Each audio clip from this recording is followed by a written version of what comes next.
Buenos días, grabo para el Distrito Macarena, para los talleres 72 y 85, ambos de hora y media, y os voy a explicar un poco cómo vamos a llevar la nueva dinámica del taller durante este periodo de cuarentena. Voy a grabar cada día de nuestro taller un vídeo de unos 30 minutos aproximadamente, donde os daré una explicación de lo que vamos a ver en el transcurso de la clase. Se hará a modo de introducción histórica y posteriormente lanzaré una galería de imágenes donde las iré explicando en audio.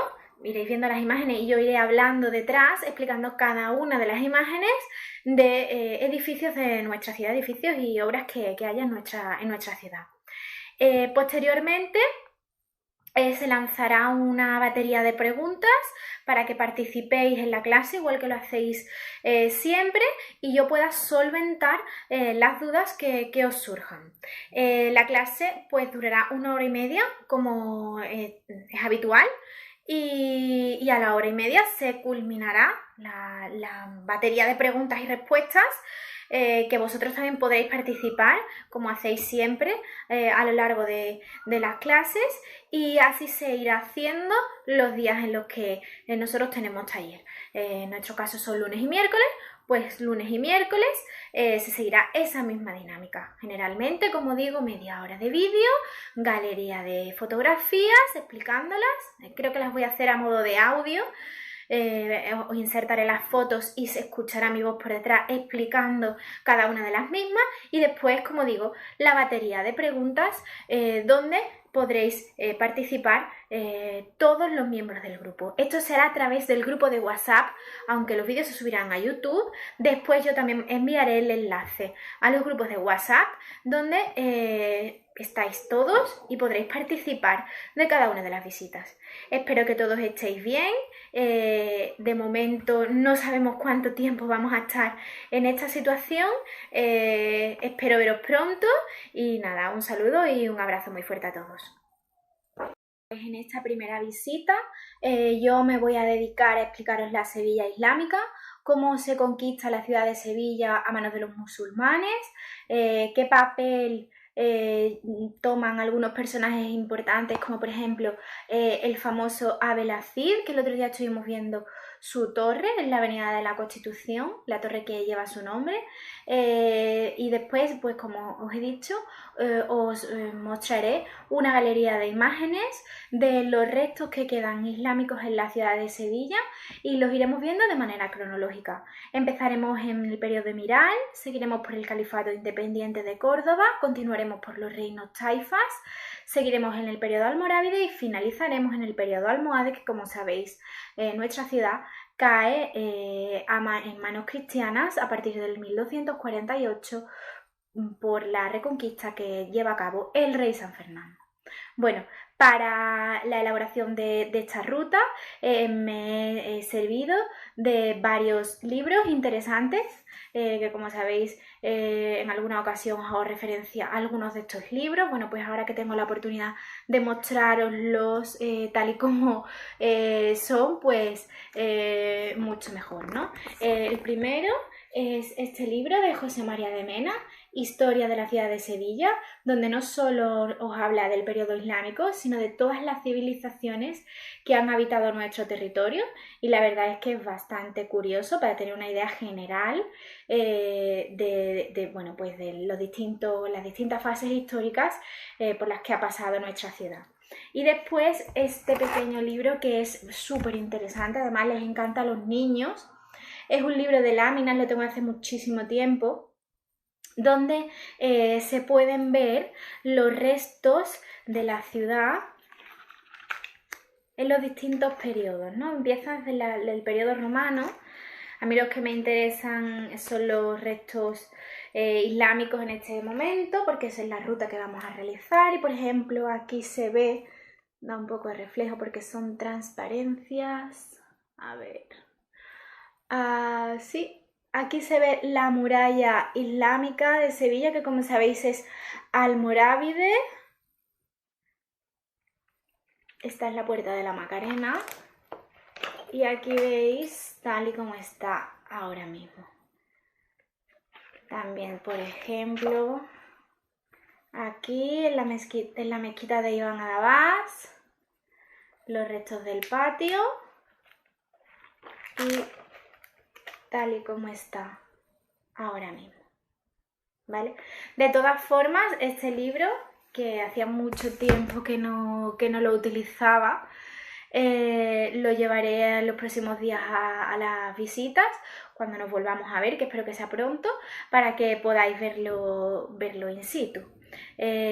Porque ya digo que antes lo utilizaba muchísimo, pero ya hacía mucho tiempo que no lo utilizaba y bueno, pues buscando material y demás lo he vuelto a encontrar y es muy interesante, ¿vale?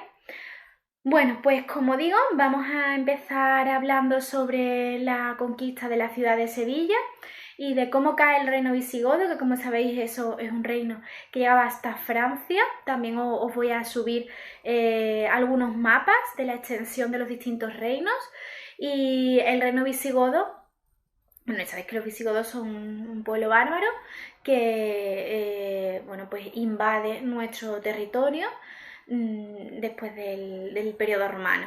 Los visigodos prácticamente en nuestra ciudad no construyen apenas nada, sino se limitan a reutilizar los edificios que ya había de periodo romano. Por eso no tenemos apenas restos. El otro día estuvimos viendo en Santa María la Blanca 2 columnas que se conservaban y también en el Alcázar, en la entrada al Palacio del Rey Don Pedro, al Palacio Mudéjar del Rey Don Pedro, también hay una columna material de acarreo de periodo visigodo, pero poco más, ¿no? En el Museo Arqueológico sí hay restos de artes suntuarias, porque los visigodos sí eran muy dados a la ornamentación de sus templos y demás con lámparas y bueno, muchas artes suntuarias, pero lo que es construcción arquitectónica y demás, poca cosa, ¿vale? Así que no quedan apenas restos. Bueno, ¿cómo se produce esa invasión islámica en nuestro país? Bueno, pues muy fácil. Hay disputas entre los nobles visigodos por el poder y los musulmanes acuden en ayuda de una de estas partes. Esta parte resulta ganadora, que es la que va comandada por el conde Don Julián. Él pensando que iba a verse favorecido y se iba a convertir en el nuevo rey del reino de Hispania, al final, pues nada más lejos de la realidad, los musulmanes, una vez que han hecho este despliegue, deciden quedarse y asentarse en nuestro país, llegando hasta Francia. Es Tariq el que realiza esta inclusión en nuestro país y bueno, pues cruza el estrecho de Gibraltar con 12.000 jinetes, 70.000 hombres a pie y varios millares de judíos ansiosos de venganza. Judíos que ya habían sido expulsados de nuestro país en una primera ocasión. Bueno, se piensa que ya en el periodo romano también fueron expulsados de nuestro país. Ya sabéis que definitivamente se expulsaron en el 1492 y ya no volvieron nunca más a pisar suelo o territorio peninsular, ¿no? Ya, bueno, hay algunos asentamientos en la actualidad, pero que se han hecho con posterioridad, de algunos sefardíes que han vuelto, de algunos sefardíes que han vuelto a asentarse de nuevo en nuestro país, que lo estuvimos viendo también cuando hicimos la ruta de la judería, pero ya nada en comparación como era en la antigüedad, ¿vale?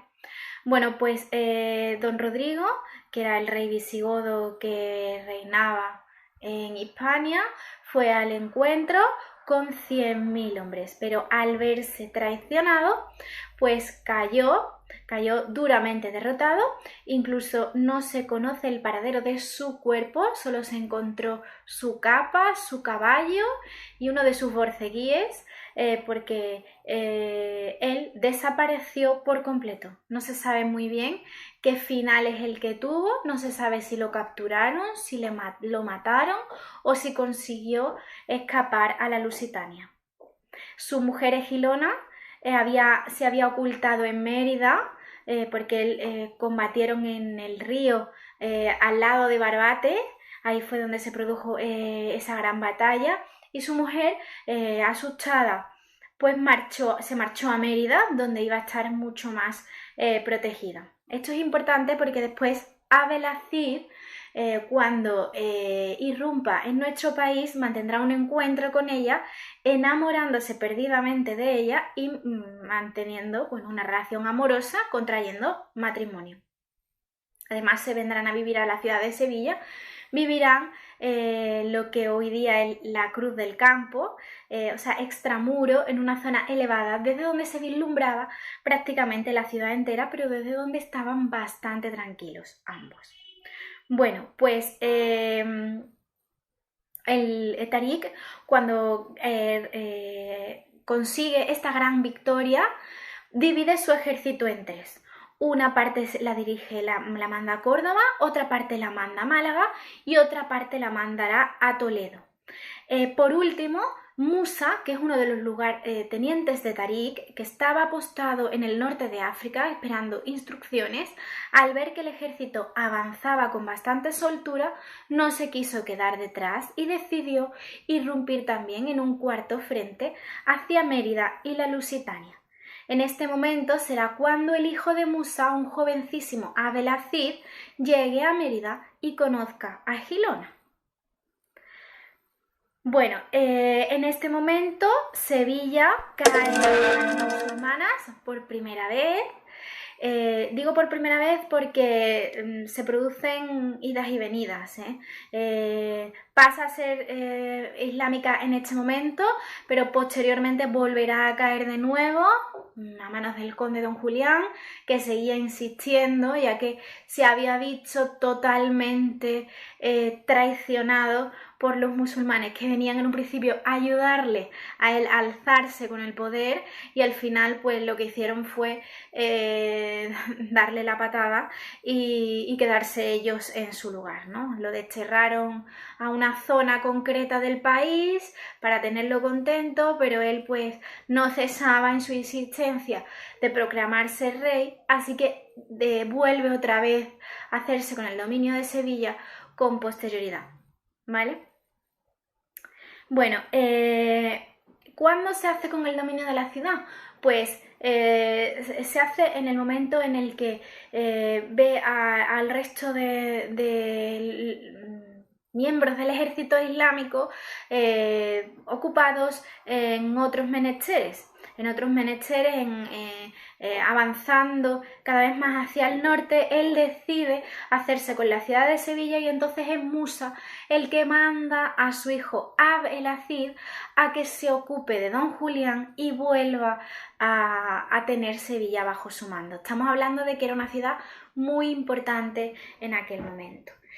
Abelacid cumple las órdenes de su padre y derrota al conde Don Julián desterrándolo a los Pirineos. Le perdona la vida, lo destierra a los Pirineos, pero no lo mata. Después Don Julián seguirá insistiendo en hacerse con el territorio que él pensaba que era suyo, que estaba bajo su dominación, y ya en esta última vez ya será apresado y será empalado y bueno, pues se le dará muerte, ¿vale? Mientras tanto, Sevilla está en manos de Abelacid.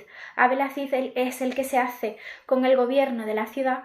Como os he dicho anteriormente, se trasladará a vivir con Gilona al templete de la Cruz del Campo, desde donde podía atender todos los menesteres que fueran necesarios en la ciudad, porque en cuestión de 10-15 minutos a caballo estaba en el interior de la misma, ¿no? Bueno, se dice que vivió un periodo de felicidad absoluta, donde practicó una política completamente moderada, dejó el culto cristiano completamente, lo posibilitó completamente, incluso dejó vestir los hábitos al clero, no confiscó ningún bien, solo exclusivamente se quedó con los bienes de los monarcas y con los bienes de las personas que se marcharon. Eso sí, los confiscó y se quedó con ellos, pero con el resto de bienes de las distintas familias que permanecieron viviendo en la ciudad de Sevilla, los respetó y lo conservaron completamente. Abdelaziz, como digo, practicó una política bastante tolerante y además se valió de eliminar la servidumbre a cambio de practicar la religión islámica, con lo cual esto nos explica la rápida islamización del territorio del sur de Hispania, ya que le otorgó privilegios al pueblo que no tenía, ¿no? A cambio de que se transformaran al Islam. Después, desgraciadamente, este periodo no duró demasiado tiempo. Fue un periodo de esplendor que vivió la ciudad de Sevilla, pero no fue muy extenso en el tiempo. Estamos hablando del 712 hasta el 717, que es cuando finalmente traicionan a Abdelaziz y le cortan la cabeza.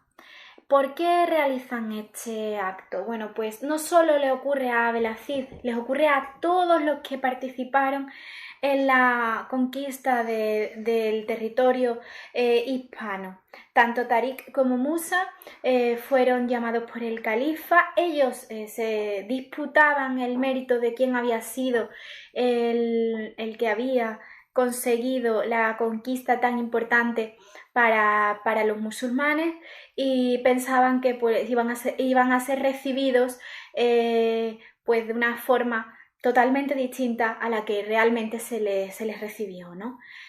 Fueron acusados de apoderarse del botín de guerra, cosa que no se sabe con seguridad, y fueron encarcelados y castigados duramente. El califa no quería a nadie que le restara protagonismo a él, los quitó completamente de en medio. Teniéndolos apresados en Damasco y sin tener ninguna noticia de ello en Hispalis o Isbililla, como se llamaba ya en aquel momento, Abdelaziz recibe a dos de sus primos en su corte. Estamos hablando del 715. Él lo recibe pues con total amabilidad, siendo completamente hospitalario. Lo que no sabía es que esos dos primos habían llegado a la ciudad para acabar con su vida por el mandato del califa. Abdelaziz un día, una mañana del 1717, fue a rezar al alba a la mezquita. Ya sabéis que los musulmanes rezan 5 veces al día, y cuando estaba rezando se le corta la cabeza. La cabeza se mete en alcanfor, se empaqueta y se lleva hasta Damasco, donde se le presenta al califa y el califa se la muestra a Musa, que estaba encarcelado. Musa murió de pena al ver la cabeza de su hijo y al ver completamente destrozado su linaje. En este momento, Sevilla es la capital de Al-Ándalus. Estamos hablando del 712 al 717. Posteriormente, una vez que a Abdelaziz se le ha cortado la cabeza y se ha mandado hasta Damasco, los motivos por los que se hizo esto fue porque lo acusaron de apostatar, ¿no? Os he dicho que fue bastante benévolo en la práctica de religiones, que dejó la libertad de culto, que permitió incluso a los sacerdotes vestir sus hábitos, que dejó, por supuesto, beber vino. De hecho, ellos mismos bebían vino, había gran cantidad de viñedos y ellos mismos bebían, se socializaban bebiendo el vino, cosa que después levantará mucha polémica, ya os iré explicando. Y bueno, pues los motivos por los que se le corta la cabeza es porque se le acusa de apostatar, de tener bastante favoritismo hacia los cristianos y no ser consecuente y protector de su religión. Ese es el motivo por el que se le corta la cabeza, o eso es lo que decía el califa, ¿no? Bueno, la muerte de Abel Cid es un giro que sufre nuestra ciudad, de ser una ciudad que goza de un esplendor absoluto, a pasar a ser una ciudad completamente provinciana. Se convierte en la capital de Al-Ándalus, Córdoba. Se cree que pasa a ser la ciudad más importante porque ya tenía construido el puente romano, cosa que Sevilla no tenía. Recuerdo que el único puente que tenía era el puente de Barcas, construido por los almohades, que unía el castillo de San Jorge, el barrio de Triana, el arrabal histórico de Triana, con la ciudad de Sevilla, y por donde entraba la mayoría de la materia prima en la ciudad, procedente de las fértiles huertas del Aljarafe.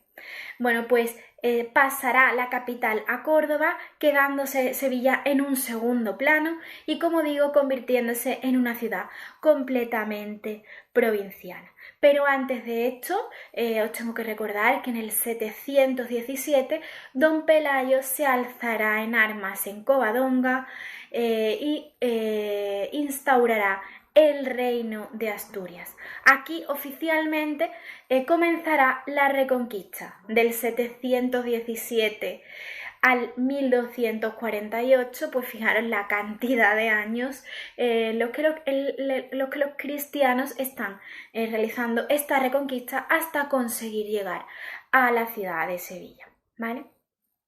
Y ya por último, en el 720 dan muerte a don Julián, que, como digo, pues se vuelve a alzar de nuevo, y ya es cuando es empalado y acaban con su vida.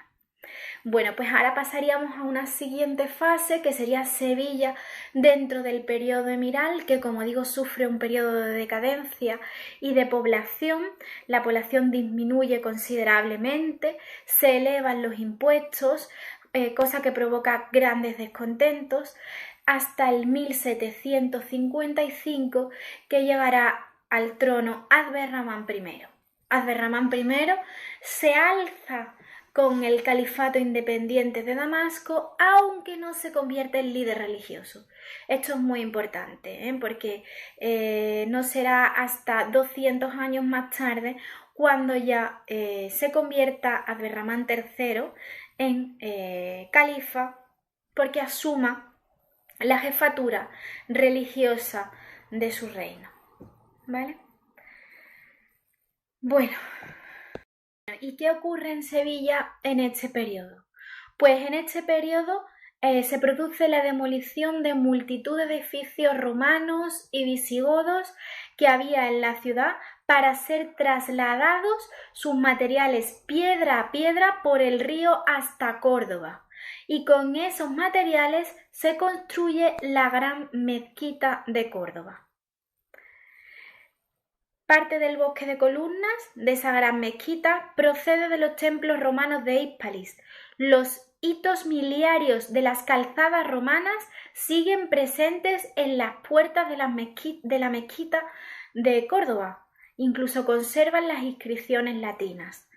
Todos los materiales que se utilizaron fueron material de acarreo de antiguos edificios de la ciudad romana de Hispalis. Ya sabéis que la ciudad romana de Hispalis también fue muy importante núcleo comercial del transporte de la tríada mediterránea, sobre todo el aceite, el vino y el trigo, pero sobre todo el aceite procedente de Hispalis fue distribuido por todo el Imperio Romano. De ahí la gran cantidad de edificios importantes que tenía, y también por ello fue una ciudad importantísima en periodo visigodo y al principio del periodo musulmán, ¿vale? Pero ya os digo que el tener el puente romano fue lo que decantó a los musulmanes por asentarse en Córdoba, colocar allí su capital, porque ya se valían de esa construcción, cosa que Sevilla no tenía, ¿vale? Ese puente romano. Bueno, en Sevilla, ¿qué se hizo? Se reforzó el amurallamiento romano que había, que se encontraba en un estado deplorable, un amurallamiento que era más pequeño del que después harán los almorávides. Los almorávides ampliarán la ciudad considerablemente. Ahora mismo estamos hablando de la Sevilla republicana. ¿vale? Mantienen la misma distribución que la Sevilla republicana. Y se hicieron nuevas puertas, la Puerta Osario y la Puerta de Carmona. En el siglo IX, concretamente en el 829, se construirá la primera gran mezquita aljama de nuestra ciudad, que será la mezquita de Iván Adabasti, en el nombre del que la construyó, del arquitecto que la construyó. Aquí hay varias preguntas o varias incógnitas por resolver, y es que cómo la ciudad de Sevilla desde el 712 hasta el 829 no tiene templo principal para el rezo. Bueno, pues esto se explica de una forma muy sencilla. Y es que como había convivencia entre culturas, se cree que se utilizaban los templos indistintamente. Como los musulmanes rezan mirando hacia el sur y los cristianos mirando hacia el este, compartían algunos de estos templos, pero simplemente utilizaban distinta orientación a la hora de rezar. O sea que había total convivencia entre las dos religiones, cosa que ahora sería completamente impensable. Bueno, pues hasta el 829 no se decide construir la gran mezquita Aljama, que era una mezquita pequeña, una mezquita, como digo, de ciudad provinciana, de ciudad poco importante, en la ciudad de Isbililla. Se construye encima de un templo romano.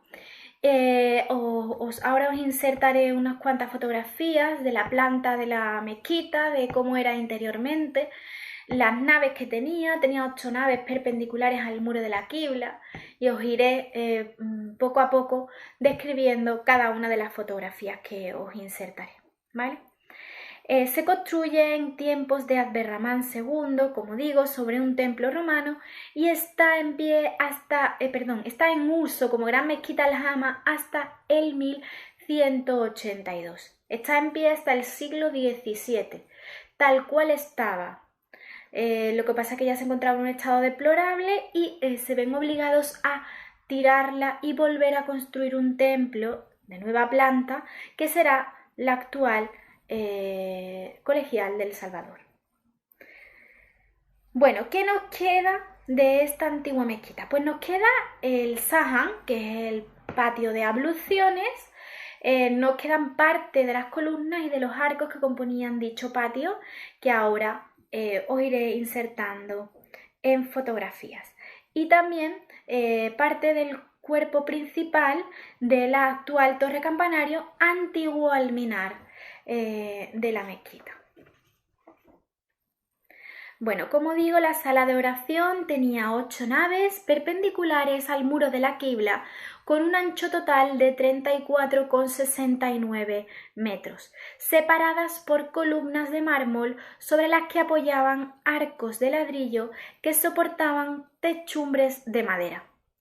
Tenía muy poca iluminación natural en el interior. En el 844, durante la invasión vikinga, fue duramente atacada. Al no arder, adquirió un especial halo de santidad. En el 1671 se levanta la actual iglesia. La torre está hecha de sillería, de sillares de piedra, y está dividida en 3 partes. La parte baja, que es la parte principal y la más grande de todas, sería de periodo emiral del siglo IX.